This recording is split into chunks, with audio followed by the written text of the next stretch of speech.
welcome to Scufflin Scene Spotlight.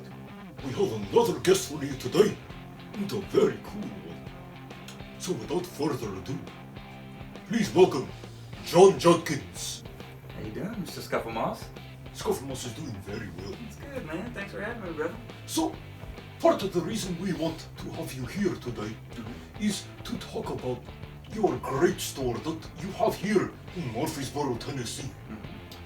You have vinyl collections, and movies, video games, memorabilia, so many great things. It goes by Media Rerun. But how did it come about opening that store? In 2003, the original owners, Larry and Gabe Pinkerton, and their son, Jesse, decided they wanted to, stop working regular jobs and open up a family store that has all of the interests that they love, instruments, video games, entertainment, incense tapestries, houseware, things like that. I started working there around that same time, a few months later, and ever since. We'll be approaching 16 years this March, so. That's incredible. Yeah. And as some people may know, a business is truly successful once they hit their 13th year. So, you could say that Media Rerun is a successful business, yes? Lucky 13, baby. That's right. And this wonderful tapestry back here. Looks familiar. This was bought at Media Rerun, and probably the best thing in this room. So, What about this rascal right here? Media Rerun is not just a store. It also kind of doubles as a venue, yes? Correct, yes. So tell us a little bit about how that started. We had our first performance there in 2013, which is the shop's 10-year anniversary, and I was actually one of the performers with the band I used to tour with called The Hard and Draw, and we had such a blast that as soon as I set up a PA system, got more lights in there, got my beer permit, and said, let's just do this. Let's give local and touring artists a place to come through here in Middle Tennessee, because most of the venues are closing down in Murfreesboro. House show scene is difficult to keep going because house shows close, they get busted up by cops and stuff, and so I wanted to give a stable place for the local and touring bands to go and feel comfortable and feel good that they have some ears to listen to the music. But we really appreciate that. It's one of the reasons we love visiting Media Rerun is because you host these shows there. And some of those shows that you host are incredible performances that bring the scene together in a way. Like this past summer, we had the Black Sabbath Master of Reality anniversary show, where local artists got together and they played the entirety of the iconic Black Sabbath album. Also, there was recently the Misfits night that was really fun. So, what was one of your favorite shows? What is a show that has stood out to you? I mean, the Master of Reality show was just brought me beyond joy. First, I got to play with some friends I haven't played with in a while, and I got to perform part of that album. But just the fact that the community together, like everyone was excited about that show. Like everyone I spoke with, normal customers, we got so many new customers at that show. Just a lot of folks that just, came out. We had like 100 people in there that night, which blows my mind. I don't know how I could ever fit like half of that in there, but we counted about 100 people, and everyone just had a smile on their face the entire time. Everyone was respectful. Usually at metal shows, things can get kind of, raucous and stuff, but there was zero problems that night, and it just made me that's the pinnacle for just how smooth something can go and still hit all the points, both with great music, great performances. All the bands were amazing. I mean, I can't believe how well all the bands nailed that. But that one's up there for me. One of my most favorite ones, just from a standpoint of being able to sit back and watch was when Bit Brigade came through and did Mega Man 2. They were one of my first performers, like maybe my second or third performer that I had when I took over the business in 2016. So that was like a big favor for me to ask of them, because they usually play in 300, 400, 500 capacity rooms, and I was like, hey man, Record Store Day, Bit Brigade, Mega Man 2, let's make it happen. And so that was awesome. Scufflemoss was at that the Masters of Reality show. He helped host that one. Yes, you did. It was amazing.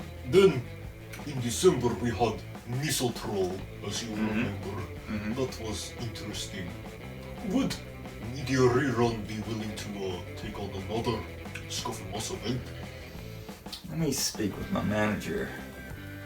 Yes. Okay, very nice. Absolutely. I had you right here. You mentioned that you play musics. What instruments do you play?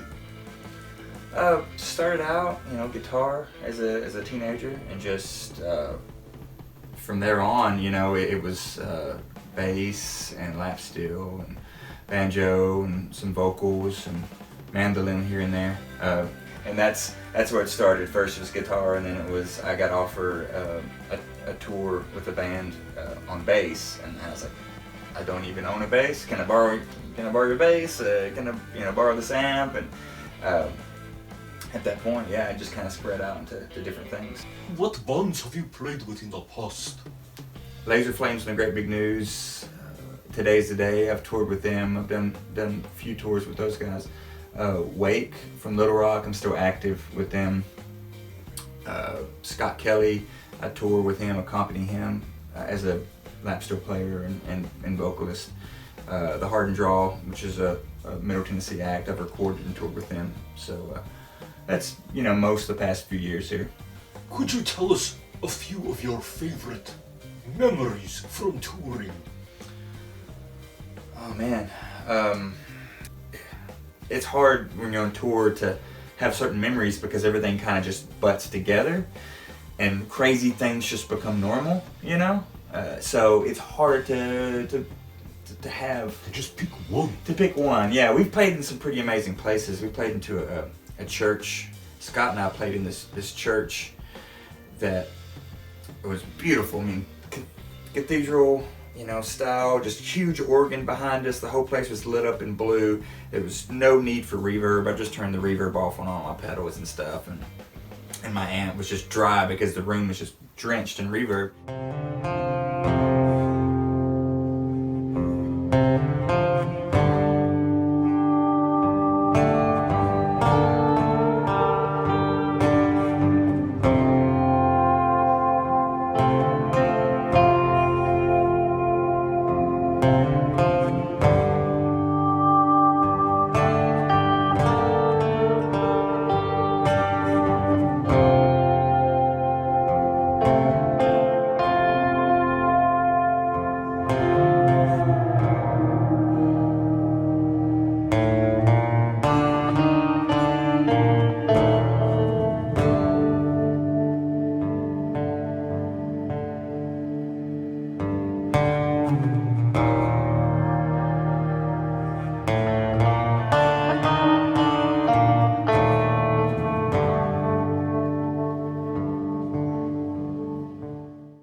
Playing in that place was just gorgeous. I felt like we couldn't play a wrong note, like we were just supported by the room itself. The room itself was an instrument itself, but what we found out later, I don't know how true this is, but apparently like the story is that the church had been condemned from being a church years ago because there were bones of children found in the basement at some point.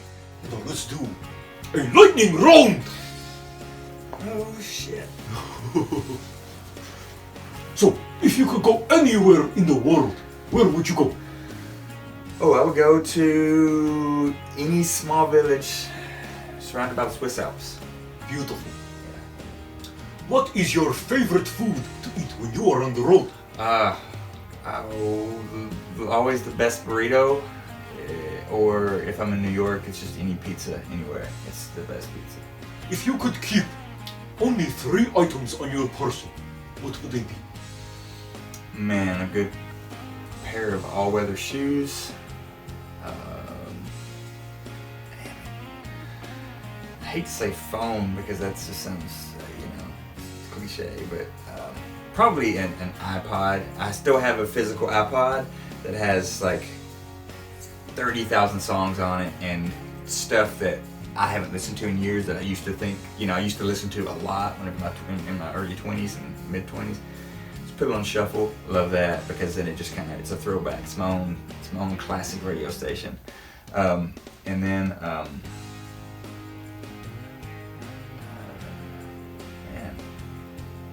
I guess a good set of headphones. That'd be all right with me. That's really good. Yeah.